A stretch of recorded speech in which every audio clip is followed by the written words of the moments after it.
Nous serons demain le 10 janvier, jour de la grande marche pour la démocratie et la liberté organisée après les attentats. C'était il y a un an. Des millions de Français défilaient pour ces valeurs du vivre ensemble, ensanglantés par les crimes de Charlie Hebdo et de l'hypercachère.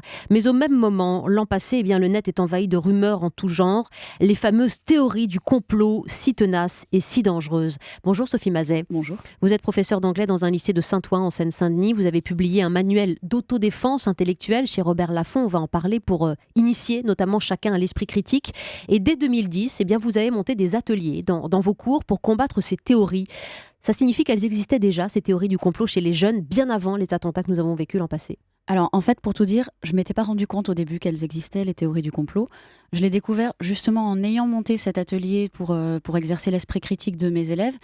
Et c'est au détour d'un cours sur le multiculturalisme et l'universalisme que j'ai entendu ma première théorie du complot en direct. C'était un élève qui pensait que les Juifs étaient au courant du 11 septembre. Donc c'était sur le thème du 11 septembre en fait, en 2011. 2010-2011, ouais. Déjà, l'an passé, à quelques jours après les attentats, ces théories, vous les avez vues aussi fleurir dans les esprits des collégiens, des lycéens que vous côtoyez ? Oui, je les ai vus fleurir, alors de façon assez peu élaborée en fait. Alors il y avait la théorie des rétroviseurs de la voiture qui aurait pas été de la couleur qui n'aurait pas été la même en fonction à deux moments différents.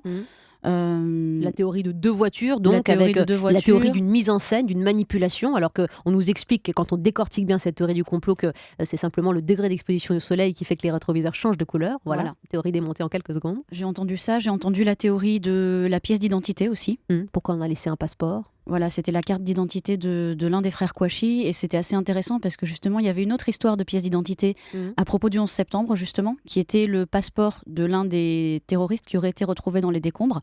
Alors en fait c'est un petit peu plus compliqué que ça, mais vu que mes élèves, pour certains, connaissaient déjà l'histoire du passeport, en fait, c'est comme si l'histoire du passeport venait en quelque sorte étayer la preuve de la carte d'identité. Il y avait deux histoires de pièces d'identité. Ça veut dire quand on a 15-16 ans, qu'on surfe sur le net, on se monte la tête, on se persuade de la véracité d'une thèse.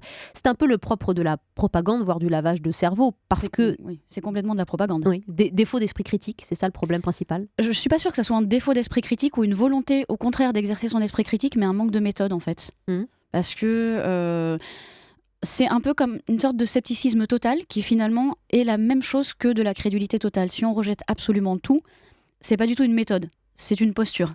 Donc ça nous dispense complètement de réfléchir sur un quelconque problème puisqu'on sait qu'on va rejeter n'importe quelle version d'un événement à partir du moment où il s'agit de la version entre guillemets officielle. Vous êtes professeur d'anglais dans un lycée de Saint-Ouen en Seine-Saint-Denis. Sophie Mazet avec nous pour initier vos élèves à l'esprit critique et pour faire la chasse aux théories du complot. Europe 1 s'est associé à cette occasion à une agence de médias sur Internet, l'agence Spicy, qui a créé une collection, Conspi Hunter. Vous la connaissez cette collection. C'est la chasse au complot pour étudier aussi comment se crée un complot, pour comprendre comment il prend, à quelle vitesse et dans quelle population. Alors, je vais en prendre un exemple. Rumeur démontée par Spicy. Le policier devant le siège de Charlie Hebdo n'aurait pas été tué. Écoutez un extrait du reportage dans lequel le journaliste Thomas Huchon de cette agence explique comment naît justement le complot. Le 7 janvier 2015, deux hommes prennent d'assaut les locaux de Charlie Hebdo à Paris. En sortant, ils croisent la route d'un policier, Ahmed Merabet, qu'ils abattent à bout portant. La scène est filmée par un riverain qui la poste ensuite sur Internet. Sur la vidéo du riverain, on ne voit pas d'effusion de sang lorsque le policier est abattu. Donc le policier n'aurait pas été tué, et c'est la preuve d'une mise en scène d'un complot. Pas d'effusion de sang, voilà un détail, une élucubration et la folie du net qui lance cette théorie. Terrible, Sophie Mazet. Alors ça, c'est très intéressant justement ce que fait l'équipe de Spicy sur Conspi Hunter sur ces questions-là, parce que sur l'extrait que vous venez de montrer ensuite, Thomas Huchon est allé voir un médecin pour lui demander si scientifiquement il était possible qu'il n'y ait pas d'effusion de sang quand on a été blessé par balle. Et le médecin explique très bien, de façon scientifique, que oui, c'est tout à fait possible, c'est même le cas extrêmement souvent. Et donc ça, sur la question des détails, beaucoup de personnes, pour contrer les théories du complot, vous diront qu'il ne faut pas s'attacher aux détails. Moi, je pense au contraire qu'il faut aller précisément dans le détail. C'est ça qui est très intéressant. Pour comprendre justement comment ça peut naître, il y a des questions qu'il faut se poser pour démonter méthodiquement une théorie du complot. D'abord, est-ce que c'est souhaitable de les démonter méthodiquement ou est-ce qu'il faut mieux ne pas en parler pour ne pas leur donner d'importance ? C'est une question aussi, Sophie Mazet. C'est une vraie question, je ne suis pas sûre d'avoir la réponse, mais je pense qu'il faut en parler déjà pour libérer une certaine parole.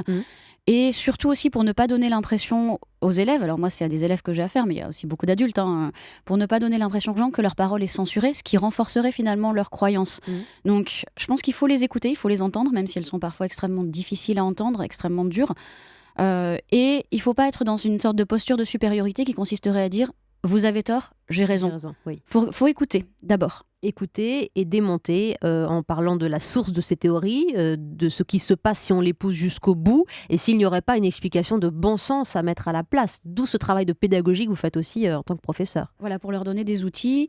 Effectivement, la question des sources, elle est centrale puisqu'on a une perte de confiance dans les médias traditionnels et du coup, une confiance qui est beaucoup trop grande dans n'importe quoi qu'on peut trouver sur les réseaux sociaux, du moment que ça se réclame anti-médias traditionnels.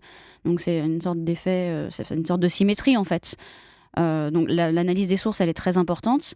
La question de la logique, si on pousse au bout la logique, pourquoi, elle est très importante aussi. Et demander à des scientifiques, demander à des spécialistes leur avis, ça c'est vraiment quelque chose que je trouve vraiment très important. Ça c'est un travail de journaliste, c'est un vrai travail d'investigation pure. Ouais. Est-ce que vos élèves vous demandent, et en tout cas moi je m'en fais le porte-voix parce que c'est une question qui me taraude aussi, qui a intérêt à colporter ces théories du complot ?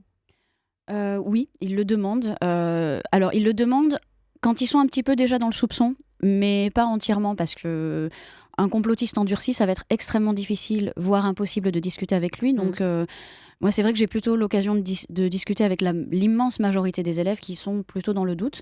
Donc ils demandent, oui, effectivement, qui a intérêt. Et c'est là aussi que c'est intéressant de regarder qui a intérêt à propager ces théories du complot. Alors il y a plein de gens très différents qui ont intérêt à les propager. Oui, mais en tout cas, vous parlez du doute, c'est important parce que finalement, le doute, l'ignorance, ça explique aussi qu'on cherche des explications dans l'irrationnel et parfois dans n'importe quoi, y compris quand on est adolescent. On a parlé des théories du 11 septembre, du complot à cet égard des attentats du World Trade Center. On a parlé du mois de janvier. Après le mois de novembre, ces attentats sanglants qui ont tué 130 personnes en France, vous avez eu aussi affaire à des théories conspirationnistes dans les rangs de vos élèves ? Alors un tout petit peu, mais de façon vraiment atténuée par rapport à janvier. Et là aussi, c'est intéressant parce qu'il y a eu encore une histoire de pièce d'identité, le passeport syrien qui aurait été aux abords du Stade de voilà. France. Et donc là aussi, effectivement, quand j'en ai parlé avec mes élèves, j'ai eu le rappel de la carte d'identité de l'un des Kouachi et le passeport du 11 septembre. Donc c'était un peu comme si toutes ces pièces d'identité venaient se confirmer les unes les autres. Mais j'ai trouvé que mes élèves, qui sont des êtres rationnels, étaient assez sensibles quand on leur fournissait une explication rationnelle à pourquoi est-ce qu'on pourrait trouver une pièce d'identité. Ils écoutaient plutôt bien et ça marchait plutôt bien en fait. Voilà, comment nourrir l'esprit critique. Et pour donner des clés aux parents, eh bien, je recommande votre manuel d'autodéfense intellectuelle chez Robert Laffont pour justement initier chacun au jugement, à l'argumentaire et à l'explication. C'est ce dont on a besoin, ce que vous avez fait ce matin sur Europe 1, Sophie Mazet. Merci beaucoup. Merci. Merci. On se retrouve dans un instant avec l'œil d'Hervé Chabalier, la dictature de